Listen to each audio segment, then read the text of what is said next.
My sick husband was lying on the bed at that time and watching, but I never looked at him. My eyes were elsewhere, my heart was elsewhere. I remember the silence of that room, heavy, unbreakable. He was breathing slowly, yet my own breath was racing. I wanted to scream, but I stayed quiet. I wanted to run, but my feet were rooted to the ground. In that moment, I realized how far my secret desires had carried me, desires I could never confess, not even to myself. There was a world inside me, burning, demanding, restless, and yet I was locked in a room that smelled of sickness, of time slipping away. He thought he was the one watching. But truly, it was me who was watching, not the walls, not the television, but my own reflection in the mirror of my choices. I wanted freedom, yet I felt chained. I wanted love, yet I gave silence. I wanted to live, yet I stood there half alive. And sometimes, it is not the sickness of the body that kills us first, it is the sickness of the soul, the sickness of desires left unspoken, unlived, untouched. Unspoken desires are the most dangerous kind of emotions, because they live in silence yet scream inside. They do not announce themselves in words, they whisper in the pauses between breaths, they hide behind polite smiles and unfinished sentences. When someone carries a desire that is never spoken, it becomes heavier than any truth ever could. It presses on the chest like a weight that cannot be removed, because it is invisible to everyone else. No one sees it, no one hears it, but the one who carries it feels its fire day and night. To want something and admit it openly gives the desire a shape, a body, a voice. It becomes negotiable, understandable, even achievable. But when it is left unspoken, it grows wild. It twists itself into something darker, something more consuming, because there is no release. It is like a storm trapped in a bottle, swirling endlessly, breaking everything inside. The outside world remains calm, but inside, chaos reigns, and every passing moment makes the silence more unbearable. A woman may sit in a room, smiling, nodding, appearing obedient, but inside she is dreaming of a life no one knows she craves. A man may perform his duties, say the right words, follow the rules, yet deep within he imagines a world where he can finally breathe without judgment. These desires are often not evil, they are not crimes, they are the most human of needs, the need for love, for freedom, for passion, for recognition, for escape. But when society, duty, or fear forbids them, they go underground. And in the underground, they become stronger than ever. What no one dares to say is often louder than what is spoken aloud. The silence does not kill the desire, it magnifies it. The more it is hidden, the more it glows in the darkness. The more it is denied, the more it demands attention. One smile from a stranger can awaken it. One passing touch can remind the heart of everything it has tried to bury. And in those moments, a person realizes how thin the mask of daily life really is. Behind it lies a universe of longing, one that threatens to burst at any second. Unspoken desires also change the way a person sees the world. Suddenly everything becomes a symbol, a sign, a secret code. A song is no longer just music. It becomes a confession of the soul. A glance is no longer casual, it becomes a spark of forbidden fire. Every small detail in life becomes charged with hidden meaning. And so the person lives two lives, the visible one, made of duties and appearances, and the invisible one, made of dreams and aching hunger. To carry such desires is both intoxicating and destructive. It gives life an intensity, a secret thrill, a heartbeat that no one else can hear. But it also drains the spirit, because the energy of hiding is greater than the energy of living. The silence swallows laughter, the secrecy poisons trust, and the constant pretending becomes heavier than truth itself. And so the unspoken desire, though silent, becomes the loudest voice in the room. A person can sit completely still, appear calm, and yet inside there is a storm that no one else can see. The face may be composed, the voice steady, the gestures controlled, but beneath that surface, thoughts are colliding, emotions are burning, and a battle rages with no audience to witness it. This is the silent conflict, the war between what we feel and what we choose to reveal. It is one of the most painful experiences a human being can endure, because it isolates us from everyone around us. People may believe we are fine, but we are carrying a weight they cannot imagine. The conflict arises because the heart and the mind are rarely in agreement. The heart demands what feels alive, what feels true, what gives passion. The mind reminds us of responsibility, duty, consequences, and the judgments of others. To follow the heart seems reckless, to follow the mind feels suffocating, and so the person does neither. They sit quietly, pretending nothing is wrong, while inside they are being torn apart. This inner war can never be fully explained, because to speak it aloud would invite criticism, misunderstanding, or even rejection. So instead, it is swallowed, carried in silence, locked away from the world. This kind of conflict is exhausting because it requires constant control. Every word must be measured, every expression carefully managed, every reaction calculated. The person becomes an actor, performing a role they did not choose but must maintain. They laugh when expected, nod when required, and speak when spoken to, yet inside they are screaming for relief. The effort of keeping the inner storm hidden is greater than any physical labor. It drains the body, it consumes the mind, and it robs the soul of peace. Silent conflict also creates a strange kind of loneliness. Even in a room full of people, the person feels invisible, because no one knows the truth of what they carry. Friends may admire their strength, family may believe they are stable, strangers may think they are composed, but inside, they are crumbling. This loneliness cuts deeper than physical isolation, because it convinces the person that no one would understand, even if they tried to explain. The heart aches not only from desire or pain but from the unbearable thought of being misunderstood. The silent conflict also shapes the way a person interacts with the world. It makes them cautious, hesitant, guarded. They fear revealing too much, so they reveal nothing at all. They fear being judged, so they keep their truest feelings locked inside.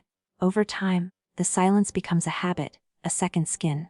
But that skin becomes tighter with every passing day, suffocating the spirit beneath it. What was once hidden by choice eventually feels like a prison, and the person loses the strength to even imagine freedom. To live with such conflict is to live in two realities at once: the external one where everything seems normal, and the internal one where chaos never stops. It is to walk through life with a smile on the lips and a battlefield in the soul, pretending the war does not exist while being wounded by it every single day. Choosing not to express feelings is often portrayed as strength, as patience, as wisdom. But the truth is that silence can become the heaviest chain a person ever carries. Every time an emotion rises in the heart and is pushed back down, it does not disappear. It settles deeper, turning into a knot that tightens over time. Words unsaid begin to echo in the mind louder than the words spoken aloud. The heart remembers every moment it wanted to speak and could not, and that memory becomes a wound that never closes. Silence is not neutral. It is active. It works against the soul.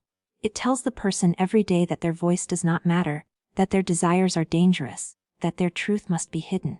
The longer this silence is maintained, the heavier it becomes. It is like carrying a stone inside the chest that grows larger with every passing moment. No one else sees the stone, no one else feels the weight, so from the outside the person looks fine. But within, the burden is suffocating. They wake up with it, they sleep with it, they breathe with it, and slowly it begins to shape their entire existence. When someone refuses to express themselves, their silence starts to change the way others perceive them. People may see them as calm, as obedient, as agreeable, and yet none of these perceptions are true. They are not calm, they are restrained. They are not obedient, they are trapped. They are not agreeable, they are unseen. Silence rewrites identity, taking away the chance for the real self to be recognized. And over time, the person becomes a stranger not only to the world, but also to themselves. What makes silence even more painful is the way it robs moments of honesty. There are opportunities to speak, brief openings when truth could be revealed, but fear blocks the voice. Fear of rejection, fear of judgment, fear of losing what little stability remains, so the words stay locked away, and later, regret takes their place. Regret is heavier than anger, heavier than sadness, heavier than any spoken mistake, because regret has no release. It only lingers, whispering about the chances that were never taken. The weight of silence also creates distance between people. Relationships become hollow because the most important feelings are never shared. A smile may cover disappointment, politeness may cover longing, and routine may cover suffering, but eventually the emptiness shows. The other person may never understand why something feels missing, why connection feels thin, but the reason is simple: silence has replaced truth. Without truth, intimacy cannot survive, and without intimacy, the bond becomes fragile, breaking under the smallest pressure. Silence can even turn against the one who keeps it. At first it feels like control, like safety, but after a while it becomes a prison. The person can no longer tell whether they are protecting themselves or destroying themselves. The desire to be free fights with the fear of being exposed, and the longer this war continues, the more unbearable it becomes. What once was a choice not to speak transforms into a cage from which escape feels impossible, and the weight of that cage grows until it crushes the spirit completely. Life has a way of forcing us to confront the very choices we try hardest to avoid. Every action we take, every hesitation we allow, becomes a reflection staring back at us, even when we try to look away. The mirror of choices is not made of glass, but of memory, of consequence, of the silent reminders that follow us wherever we go. A choice delayed is still a choice. A decision ignored is still a decision, and sooner or later, the reflection cannot be denied. When someone stands at a crossroads, unsure of whether to follow desire or duty, love or fear, freedom or security, the weight of that moment leaves a mark. Even if they walk away pretending nothing happened, a part of them always remembers. The mind replays it in quiet hours, asking endless questions. What if I had spoken? What if I had dared? What if I had chosen differently? The reflection becomes sharper with time, not weaker. It shines in the silence of the night, when the heart has no distractions to shield it from truth. The mirror of choices does not lie. It shows us who we are, not who we pretend to be. If we choose comfort over courage, it reveals the fear we wanted to hide. If we choose silence over truth, it reflects the chains we willingly wear. If we choose duty while killing desire, it shows us the sacrifice we made, whether noble or unnecessary. There is no escape from this mirror, because it is built into our very being. It is not outside of us, it is within us. Every time we see ourselves, we are also seeing the shadows of the choices we refuse to face. People often believe they can bury the consequences of what they do not choose, but nothing truly disappears. The opportunities lost do not vanish, they transform into regret. The desires ignored do not fade, they become longing. The truth avoided does not dissolve, it hardens into guilt. And the mirror reflects it all, without judgment, without anger, simply showing reality as it is. To look into that mirror can be painful, but to avoid it is even worse, because the reflection never goes away. This is why the mirror of choices feels so relentless. It reminds us that we cannot live two lives, no matter how hard we try. We cannot claim to want freedom yet continue to chain ourselves. We cannot dream of love yet choose indifference. We cannot long for life yet walk toward numbness. Every contradiction eventually comes into view, and the mirror forces us to see it. The reflection may be uncomfortable, even unbearable, but it is also the only path to truth, because the mirror does not ask us who we want to be seen as. It shows us who we really are. And so every moment of hesitation, every silence, every unspoken desire becomes part of the reflection. The mirror grows clearer with each passing day, waiting for us to finally stop pretending, to finally face the choices we have made or refused to make. The struggle between freedom and duty is one of the oldest battles in the human heart. On one side lies the irresistible call of freedom, the desire to live without restraint, to follow passion, to step into the unknown without fear of consequence. On the other side stands duty, the weight of responsibility, the promises made, the expectations of others that must be carried like stones in the soul. This tension pulls a person apart, leaving them torn between who they want to be and who they are expected to be. Freedom speaks to the wild spirit within. It whispers of mornings where choices belong only to the self, of nights filled with adventure, of living life fully awake instead of half asleep. It promises authenticity, the chance to express what is real instead of hiding behind masks. But freedom has its price. It demands courage, it demands the willingness to risk everything that feels safe. That is why many dream of freedom but never claim it. The dream remains a fantasy, a secret desire that flickers but is never lived. Duty, in contrast, does not whisper, it commands. It speaks with the voice of family, of society, of tradition. It reminds us of debts we must pay, roles we must fill, sacrifices we must make. Duty has the power to silence freedom by calling it selfish, reckless, dangerous. It teaches us to endure, to stay, to obey, even when the heart cries out for something more. And though duty is often honored as noble, it can also become a cage that keeps the soul from breathing. The conflict between these two forces is rarely simple. To choose only freedom can leave destruction in its path, broken bonds, abandoned responsibilities, wounds that never heal. To choose only duty can drain the life out of a person, leaving them alive but hollow, moving but not living. And so most people live caught between the two, leaning toward one while aching for the other, never finding peace in either direction. This struggle is not always visible on the outside. A person may appear responsible, devoted, loyal, yet inside they long to break free. Another may appear carefree, adventurous, free-spirited, yet inside they feel the sting of guilt for what they have left behind. Both carry invisible wounds, because neither side of the battle is without pain. The tragedy is that society often praises duty while secretly admiring freedom. It tells us to sacrifice yet envies those who refuse to. It teaches us to obey yet secretly watches those who rebel with fascination. This contradiction deepens the conflict within, making a person feel wrong no matter what they choose. To follow freedom is to risk judgment. To follow duty is to risk regret. And so the battle continues, day after day, a quiet war fought in the heart. Freedom calls with its fire, duty commands with its weight. And the soul is torn between the two, never fully belonging to either. This is the silent suffering of those who live bound to expectations, yet haunted by dreams they dare not pursue. The sickness of the body is visible, measurable, something others can recognize and often tend to. But the sickness of the soul is silent and invisible, and it can destroy a person long before the body begins to fail. The soul does not ache in the same way a broken limb does, yet its pain is deeper and more consuming. It is the weight of desires buried alive, of truths unspoken, of lives unlived. It is the quiet erosion of spirit that leaves someone breathing, walking, existing, but no longer truly alive. When the soul is sick, the world begins to lose its color. What once felt vibrant turns gray, what once brought joy now feels meaningless. Laughter becomes forced, words become empty, and every day feels like repetition without purpose. The body may appear strong, but within, something essential is withering away. And unlike physical illness, which often invites care and sympathy, the sickness of the soul is hidden. Few notice it, and fewer still know how to heal it. This kind of sickness grows in silence. It begins with small compromises, saying no to what the heart longs for, staying quiet when the truth burns to be spoken, enduring situations that drain the spirit.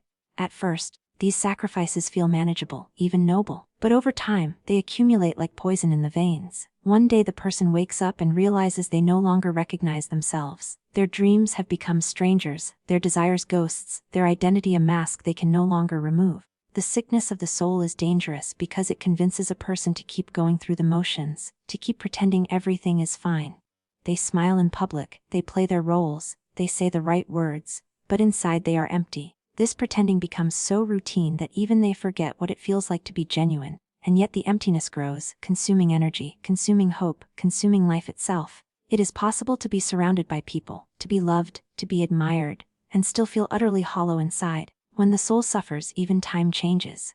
Days feel heavy, nights feel endless, and the future looks like a continuation of the same despair. The body may remain alive, but the person feels half dead already.